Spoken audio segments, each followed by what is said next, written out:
Hey guys, welcome back to the weekly Shlog. I'm Morgan. There's Angry Zach back there. His super duper mean wife Leandra is up front.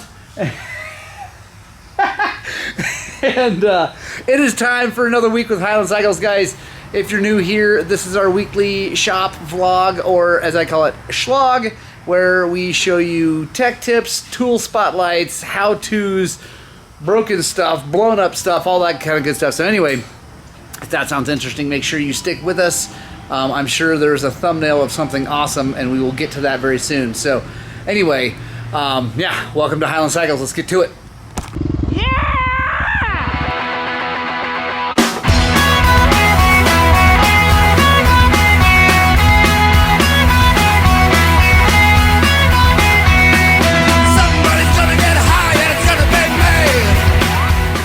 Alright guys, so first thing on my list is this Beta 525, which if you know anything about KTMs, you'll recognize that motor from the RFS days of KTM. There for a little while, Beta just bought motors from KTM for their 4-strokes, and this is one of those years, 09 I believe, 10, something like that. Anyway, so customer complaint. My motor makes a lot of noise. And if you know anything about RFSs, you know that they were loud engines, and they were very, very loud engines even when they were fine, everything was good. This one, however, is louder than it should be. So let's hear it. Let me see, how do I start this thing? I don't see the choke anywhere, but anyway, let's see if she starts this. There we go. Doesn't sound that bad yet.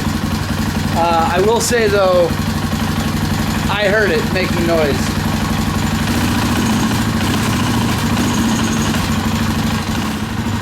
So honestly, this is interesting because when this guy rode this thing here and dropped it off, it was making a lot more noise than this. So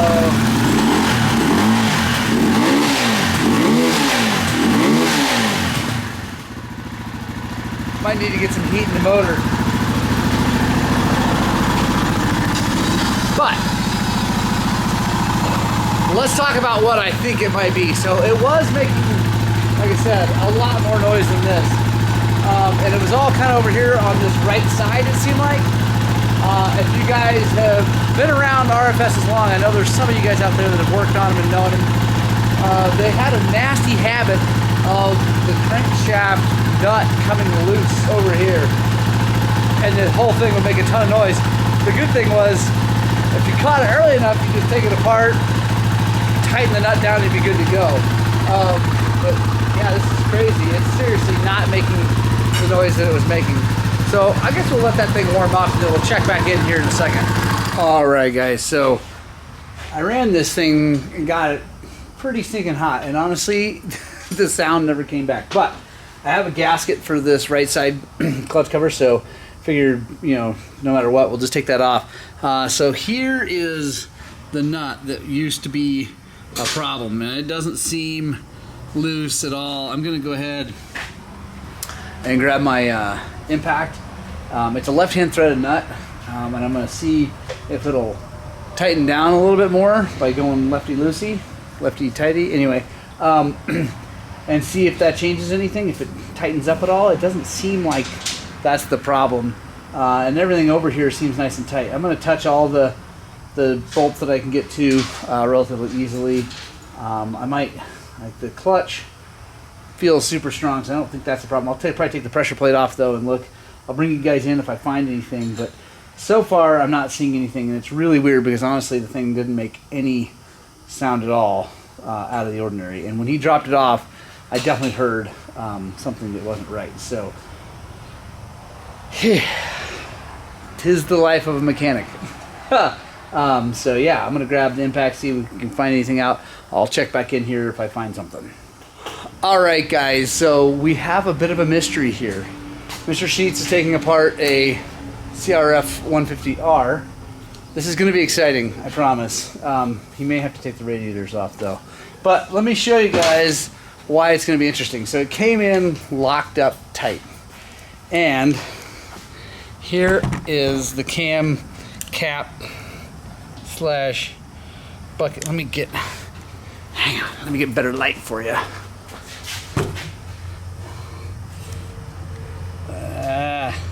Alright.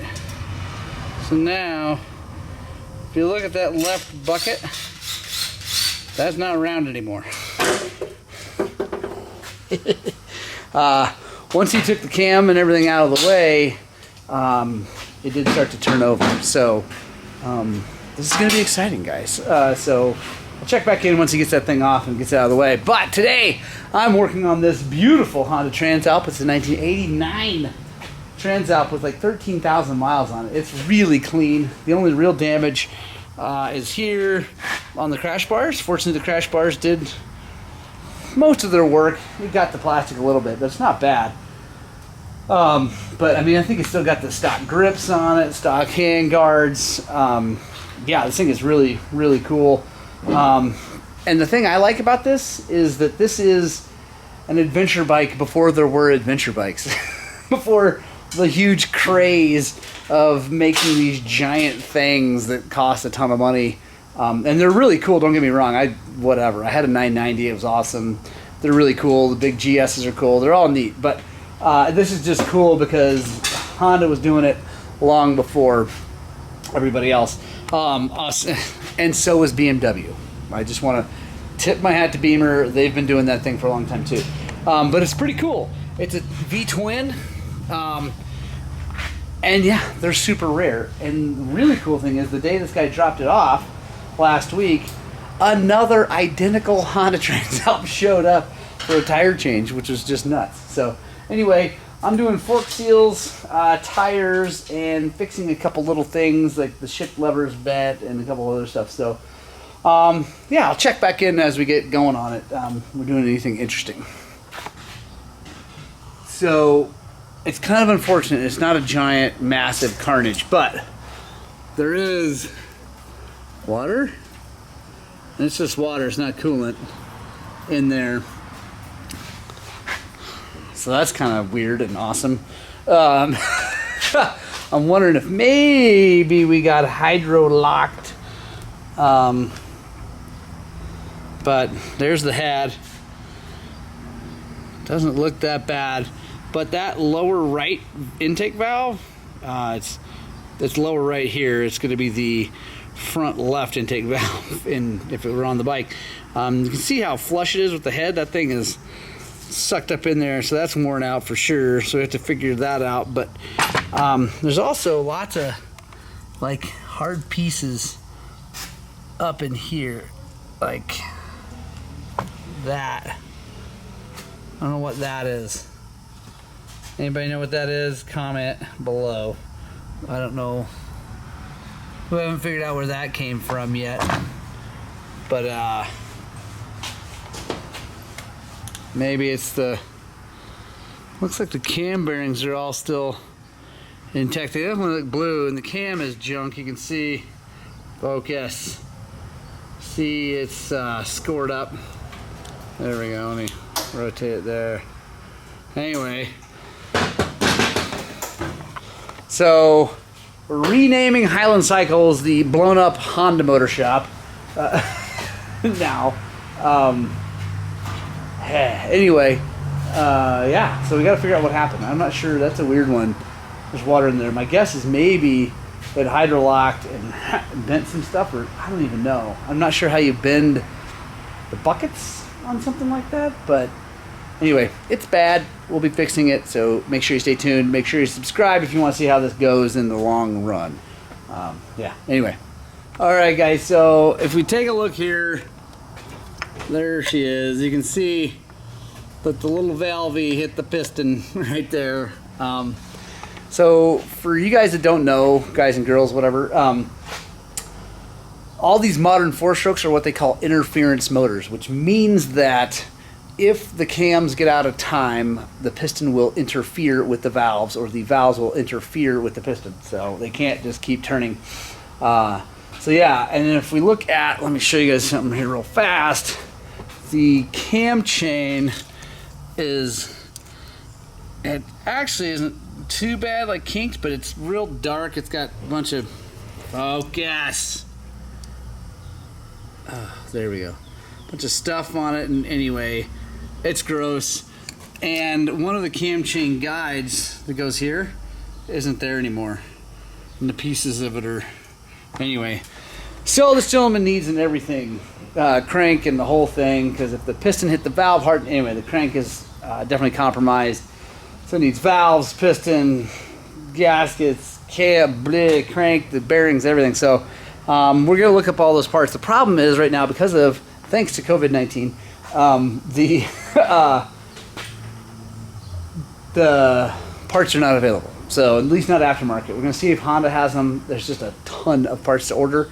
If we got to order from Honda, like for instance the cam, instead of just ordering a cam from Hot Cams that comes with everything, it's like 6 or 8 pieces of that cam. Anyway, it's no big deal, but it's just a lot more work for Leandra to look up all the parts. Also probably gonna be way more expensive. All right, now I'm gonna get to this Honda Transalp. All right, guys, so next job for me is this Honda Transalp. It's over there. You just saw it on the Shlog. Anyway, I'm going to be doing fork seals, so I'm going to film in-depth fork seal video here right now. So if you guys want to check that out, make sure you subscribe to the channel. That'll be coming up here really soon, or maybe it's already up. I'm not sure what the order is going to be, but I will have an in-depth fork seal video. But for you Shlog fans, it's just going to be touching on the highlights. It's a super simple fork. There's not much to it. It's an old damper rod style fork, so we're going to get to it here in a second. There's the damper rod. Something to know is that if you look right there, there is a copper washer. You don't want to lose that. That is the gasket per se for this, and if you lose it, it will weep oil forever. So don't lose that thing. A lot of times they stick in there like that. I like to go ahead and get them out.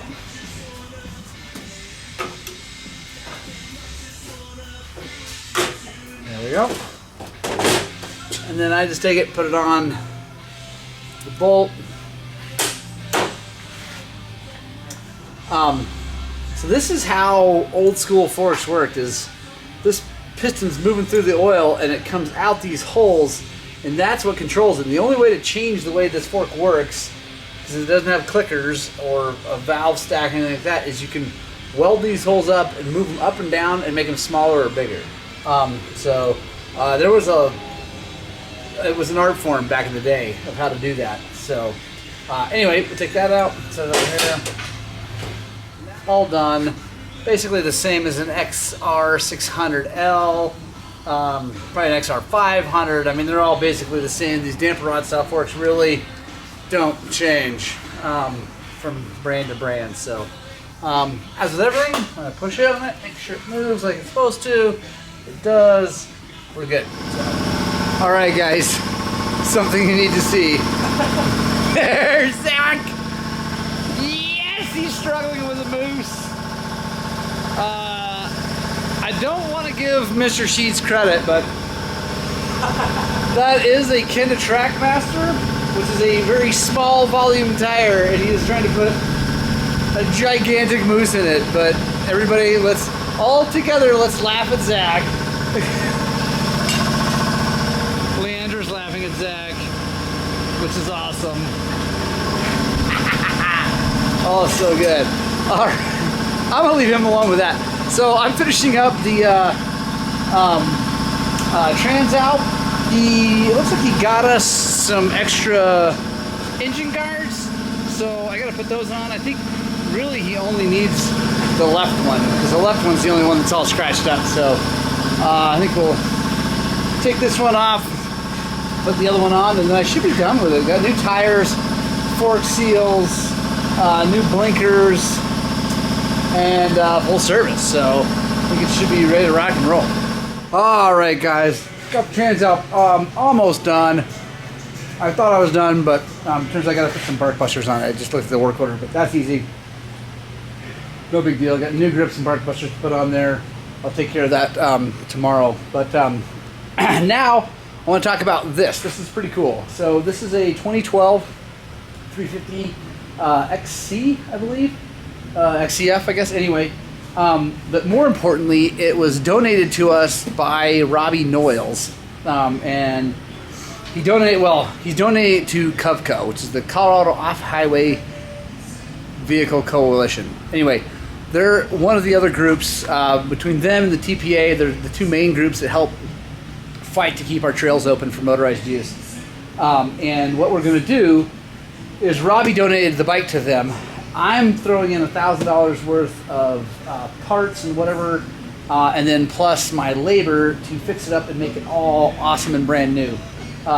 So yeah, I'm really excited. And then they're going to raffle it off along with a trailer and hopefully a kid's bike. They're looking for the kid's bike. They're trying to find one right now. So if anybody out there knows of a kid's bike that's for sale for a good deal, it's okay. They're happy to pay if they need to get a good deal, but they'd like to have an adult bike, kid's bike, and a trailer to raffle off to raise money for Cufco. So Robbie gave us this, and the only thing wrong with it was, so he bought it from a guy who it was running just fine, and then he went to change the oil, and when he did, he pulled the magnet out, and there was a piece of metal on it, looked like a spring of some sort, and he was like, ugh. So he stopped. Robbie bought it from him a while back, and now here it is. So what I'm going to do is I'm going to take the motor out of the frame, take it over to the bench, and take it apart and see what's going on in that engine, and see what we need to do, because at the very least we'll freshen everything up, but if we need to fix some things, we'll fix some things. So yeah, that's going to be a really cool deal. I'm going to film a whole separate series of videos for this, so it's not really going to be part of the Shlog so much. Just want to let you Shlog fans know that this is what's happening. Also, if you're new here, consider subscribing, because it's going to be pretty cool. I'm going to take this thing out of the frame, tear it down all the way down, probably put a crank and everything in it, make it brand new. So I'm really excited about that. So anyway, just want you guys to know, now I got to get to filming that video. All right, guys, next on my list is this adorable little 50SX. And yeah, I'm excited. I just already fixed the throttle housing, was broken anyway. I didn't show you, sorry. This is something that happens on these little 50s. So that broken piece, there's the rest of it. My kids did that when he crashed a bunch. So kids tend to crash a lot. So anyway, we got that sorted out. But now we're going to do a top end and then a full fork rebuild. So yeah, I'll bring you along as we do that. All right, guys, got everything off and out of the way. Got the pipe out of the way, all the radiator hoses. I didn't show you guys how I did that because I figure if you're gonna bother taking a top end off of a motorcycle, I figure you can probably get the pipe off and the radiator hose out of the way. But what you do want to do is make sure you drain all the coolant, get that all out. We got the air filter out and cleaned and now drying. Air box looks really good. Congratulations, Tyler. Thank you very much for doing a good job with the air filter. So yeah, now we just got to take this thing off. These little guys are just really, really simple. So real quick, got 10mm bolts up here. Gonna take the spark plug. Actually, probably leave the spark plug in for now to help keep stuff from falling in there. We'll take those off, take that out, look in the cylinder, make sure everything's good. Then we'll go to the base nuts. Take that all off, and then I'll show you guys how we check ring in gap on the new stuff and reinstall. All right, got them loose. Let's see.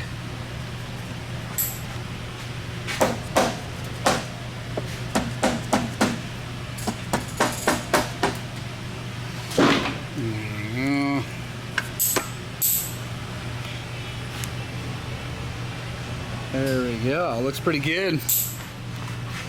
Maybe a little bit rich, but probably not jetting rich. Probably just, you know, little kid on a little two-stroke, just not hammered on it. But that looks really good. So happy with that. Now let's take the base nuts off, and then we'll take a look at the cylinder, get that piston off of there. All right. Little cylinder. Take a good look in here.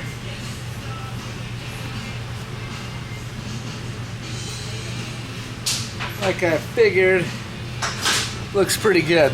So let me bring you guys in here. Grab my Nebo.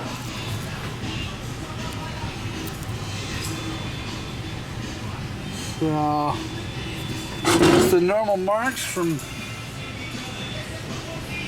the piston going up and down, but everything looks good to me. Take the piston off of here. Take a look at that. It looks good too. Everything. There we go. So yeah, everything looks really good. Happy with that. So I'm gonna go ahead and pop that piston off there. Get the new piston. I'm gonna clean this cylinder up. I'm gonna probably drop it in the ultrasonic actually, because it's kind of grimy and stuff like that. And while that's cooking, I'm gonna go get something to eat, and I'll be right back. All right, guys. So I got the piston off of here. Whatever, normal. Took the circle clip out, but anyway. No big deal. But now I'm cleaning the gasket off, and I just want to do a tool spotlight on this really sweet little Motion Pro gasket scraper. This thing is awesome. I've had other gasket scrapers. Let me show you. From like Matco, that style. You know, whatever. And they're fine, but this thing is so much better. And it comes with two different blades. It comes with this steel blade, and then it comes with a brass blade. You can see down in there. You can get new blades when they get dull. You don't have to try to grind them on the grinder and then get them all not flat. Anyway, these things work so good. Let me show you. So these gaskets are not always that easy to get off, and this thing is awesome. So obviously we got to come back in, get it really clean. But look at that. You come in here, and even on, I don't know if I can show you how, like, see that little tiny bit right there? Gets right underneath it. Honestly, cleaning gaskets off of things is one of my least favorite parts of my job. And this has made it way better. So it's a Motion Pro gasket scraper. I don't know if you guys see that. There we go. Focus. There we go. It is super, super cool. Good. So now it is time to check the ring in gap. So take the cylinder just like that. I'm going to take our Vertex piston, and we're going to come in here and get our ring, and we're going to take it, I'm going to put it in the cylinder, and then we're going to take our piston and use it to kind of square it up, make sure it's nice and flat. So now we're nice and flat, and our end gap is right down here. I'm going to get my feeler gauge, and we're looking for this one. It's probably only about 4 or 5 thousandths is all we want. So we'll look for 6, because it's about 3 thousandths per inch, 4 thousandths per inch, somewhere in there. And this is just a little over an inch. 4. There we go. 6 thousandths works. So now we're good. Now, I'm gonna prep the piston. I like to do as much of this over this tray over here on the bench as I can before I go over the motor. I'm going to take our pin, put it in here, got our clip, and the pin right now is just holding the place so that you don't push the clip too far back in. Pick, rotate that over.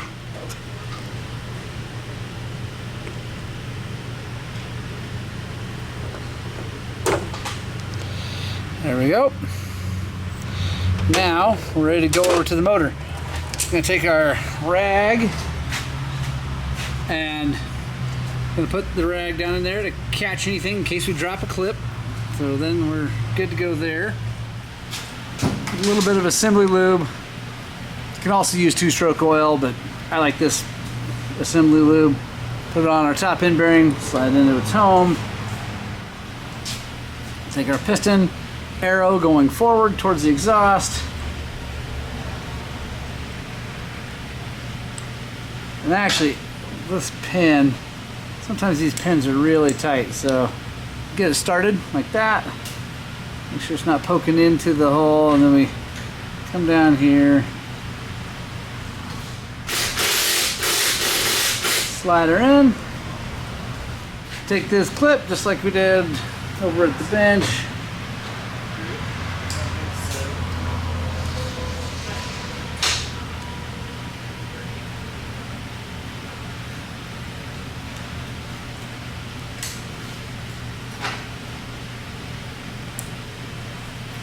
There we go. Got our ring. This one doesn't have an up or down. It doesn't have a mark on the ring. So we're just going to put it on. Line the end gap up with the pin in the piston, the ring land. Get our base gasket.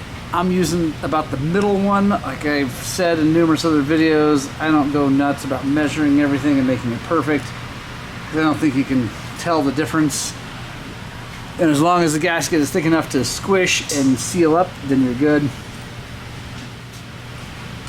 All right, cylinder. And come in here, squeeze these rings by hand. Make sure that everything is lined up. The end gap is lined up on the pin.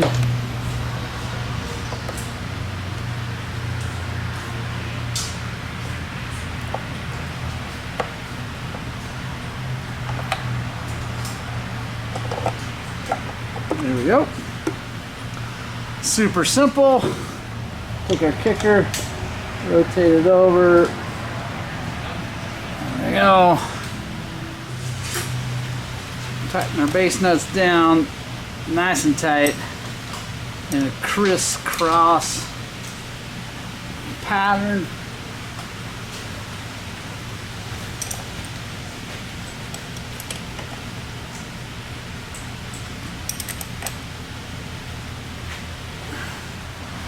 Next is the head O-rings.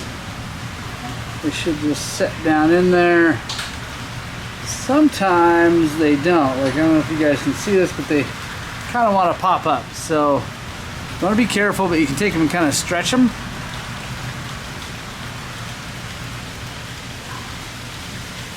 There we go. Now that one sets down in there. Stretch the inner one a little bit.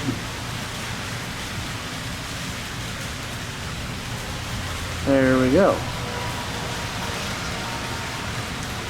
All right.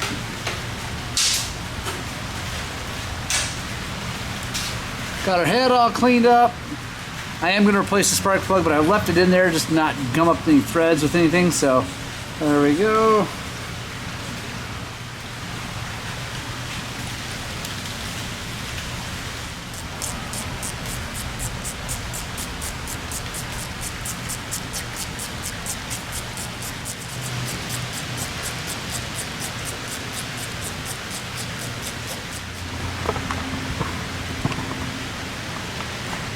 Boom, there we go. Top end on a KTM 50SX. Super simple, super quick. You know, as long as everything's in good shape, it goes really, really well. So now I'll roll it over a few times, make sure everything's moving like it should be. It is, I'm sure. But then I got to put the hoses back on it, tank back on it, fire it up, make sure it's all good. And then we're doing fork seals and fork rebuild on these things, so make sure you stay tuned here. I'm probably going to film an in-depth video on that, so I'll just touch maybe highlights here on the Shlog. But make sure you subscribe, guys, because I'm going to be doing a full rebuild. I've got the full KTM kit with bushings and all the things, so should be good. I'll check back in here when this thing's running. Alright guys, got the little 50 all done, got the forks done. Sorry, I don't have a good video of that. I started filming and then people came in. Anyway, next 50 we get in here with fork seals, we'll show you guys how we do that. But yeah, I said I would start it up for you guys. Things sounds good.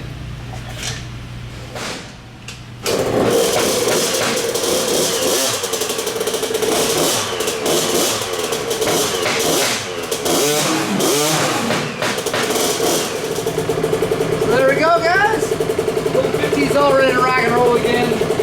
The one thing that we didn't get to do that we really wanted to do was replace this stop gear for the Kickstarter, because the way this Kickstarter works is different than a big bike. It's got these gears with like pawls. I don't even know what they are. Anyway, the way they engage is not awesome, and so it slips. It doesn't always engage especially after they get a fair amount of use. So I had a new part coming for it, but that was 4 months ago. It's still on back order, so yeah, I guess we're not doing that. So anyway, she's ready to rock and roll. Gave the customer a call. He's going to come pick it up next week, so super stoked. Hey guys, thanks for joining me for this week's Shlog. I hope that was interesting. I hope you guys learned something. I hope you had some fun. And I hope that we earned a subscription maybe. If you're brand new here and you like that, go ahead and hit the subscribe button. That would be awesome. But most importantly, guys, I really hope that you guys get out, spread the gospel two wheels, and I hope that what we're doing here is inspiring you to work on and get out and ride your dirt bikes! Did they come loose? Yeah. Almost like. Twist the whole bunch and then find the twist. Almost like a magician.